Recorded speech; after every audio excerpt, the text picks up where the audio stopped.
ദേശീയ തൊഴിലുറപ്പ് പദ്ധതിയിൽ ഉൾപ്പെടുത്തി ക്ഷീരകർഷകർക്ക് ആശ്വാസമേകുവാൻ തീറ്റപ്പുൽ കൃഷിക്ക് തുടക്കമായി. ക്ഷീരകർഷകനായ നിവർത്തിൽ ഗോപിദാസിന്റെ പുരയിടത്തിൽ ആരംഭിച്ച പുൽകൃഷി കഞ്ഞിക്കുഴി ഗ്രാമപഞ്ചായത്ത് വൈസ് പ്രസിഡന്റ് എം സന്തോഷ് കുമാർ ഉദ്ഘാടനം ചെയ്തു.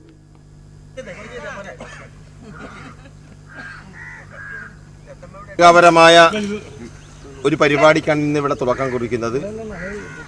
നമ്മുടെ പഞ്ചായത്ത് ദേശീയ ഗ്രാമീണ തൊഴിലുറപ്പ് പദ്ധതിയിൽ കഞ്ഞിക്കുഴി ബ്ലോക്ക് പഞ്ചായത്ത് അതിർത്തിയിൽ ഏറ്റവും കൂടുതൽ തൊഴിൽ ദിനം സമ്മാനിച്ച ഒരു പഞ്ചായത്താണ്. ഈ പദ്ധതി ഇല്ലാതാക്കുന്നതിന് വേണ്ടി വലിയ പരിശ്രമം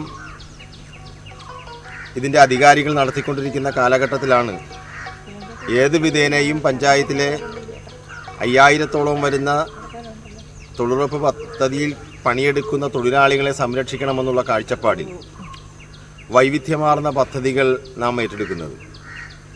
നഴ്സറി പോലുള്ള പദ്ധതികൾ തൊഴിൽ ലഭ്യമാക്കുന്നതിന് വേണ്ടിയിട്ടുള്ള പരിപാടിയാണെങ്കിൽ തീറ്റപ്പുൽ കൃഷിയുടെ പദ്ധതി വലിയ തോതിൽ നമ്മുടെ നാട്ടിന് പുറത്ത് ഗുണപരമാക്കി മാറ്റാൻ കഴിയുന്ന ഒരു പരിപാടി തന്നെയാണെന്നാണ് പഞ്ചായത്ത് കാണുന്നത്. അതുകൊണ്ട് തന്നെ പഞ്ചായത്തിലെ പാലുൽപാദനം വർദ്ധിപ്പിക്കുന്നതിന് വേണ്ടി വലിയ തോതിലുള്ള ഇടപെടലുകൾ ഗ്രാമപഞ്ചായത്ത് നടത്തിക്കൊണ്ടിരിക്കുമ്പോൾ കാലിത്തീറ്റയും പാലിനുമൊക്കെ സബ്സിഡിയും മറ്റു കാര്യങ്ങളൊക്കെ നൽകി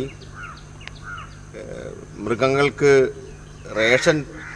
കാലിത്തീറ്റ റേഷൻ സമ്പ്രദായം ഏർപ്പെടുത്തി അത്തരത്തിൽ വൈവിധ്യമാർന്ന പദ്ധതികളാണ് പാലുൽപാദന മേഖലയിൽ നടത്തിക്കൊണ്ടിരിക്കുന്നത്. ഇന്നിപ്പോൾ ദേശീയ ഗ്രാമീണ തൊഴിലുറപ്പ് പദ്ധതിയുമായി ബന്ധപ്പെടുത്തിയാണ് തൊഴിലാളികൾക്ക് തൊഴിൽ ദിനം ലഭ്യമാക്കുവാനും അതുവഴി ക്ഷീരകർഷകർക്കൊരു ആശ്വാസമേകുവാനും കഴിയുന്ന തരത്തിലുള്ള ഈ തീറ്റപ്പുൽ വളർത്തൽ പദ്ധതി ഏറ്റെടുത്തിട്ടുള്ളത്.